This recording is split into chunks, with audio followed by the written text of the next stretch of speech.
What's going on, everybody? Welcome to some more videos, and today we're going to be talking about Blazblue Cross Tag Battle. Recently there was a gameplay and character reveal stream revealing Gordeau and Azrael characters, essentially, also giving us new footage, new gameplay, new aesthetics and such. And I've watched this footage and gameplay so many times that I wanted to make a video kind of explaining or pointing out the new things that they're going to be giving to us in this updated version of Blazblue Cross Tag Battle. There's a lot of really cool changes that happened in this version of Blazblue Cross Tag Battle. I'm very satisfied and very happy with some decisions they made. Let's get right into it. I won't waste any more time. Let's get right into it. The first change that I want to bring to light is the background of the in-game portraits now show either red or blue depending on which side you're on. It shows red if you're on the player 1 side and blue if you're on the player 2 side. This isn't exactly new because they showed this off in the previous gameplay stream for Hazama and Rachel, but didn't show up in the reveal trailer for them. On the topic of colors, now when you perform a Crush Assault or Distortion Super, the background now shows a new background, and depending on which player initiated the sequence, the background can either be blue or red. Red for player 1 and blue for player 2, just like before.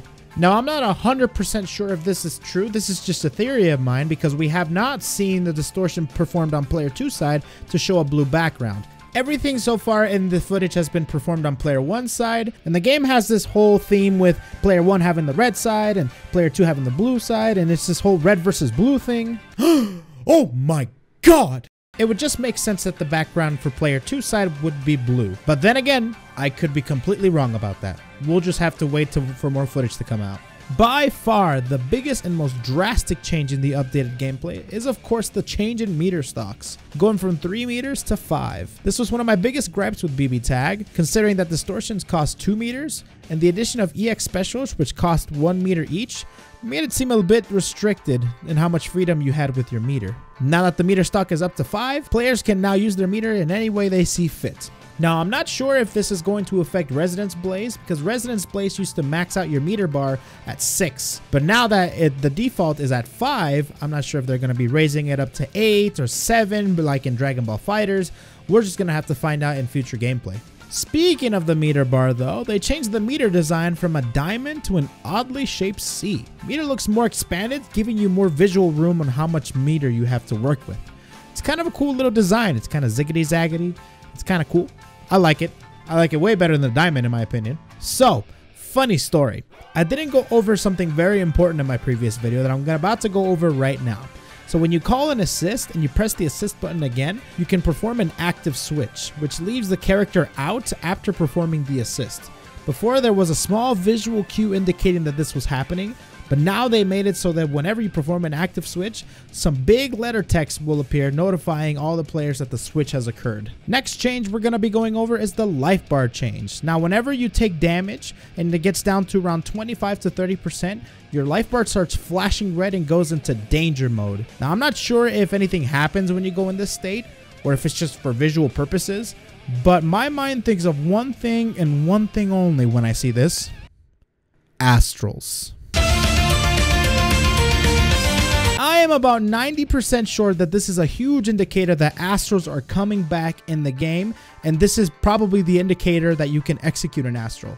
If you guys don't know what astrals are, they're basically super moves, and whenever you get hit by an astral, the game is basically over. It's an insta-kill. You cannot do anything. Once you get hit by it, the round is basically over. It's the biggest form of disrespect an anime fighting game could ever have. Then again, it could just be a visual cue. There has been no confirmation of astrals being in the game, so we don't know. This is just a theory that I have. Moving on to the next thing, I also forgot something else that's very important to Crush Assaults in the previous video. So Crush Assaults also have a quick time event functionality to them. When you execute a Crush Assault at the end of the animation, the opponent goes into a free fall state, and depending on the timing of when you push a button, it can grant you a damage boost. That being said, the visual cue for this quick time event was very small, so they increased the visual cue by adding a crash button while they were free falling on the screen. When you do hit the quick time event, big bold text lets you know that you were successful in hitting the quick time event for bonus damage. By the way, just a little side note, I'm not sure if you get this bonus bonus damage when you're down to just one character.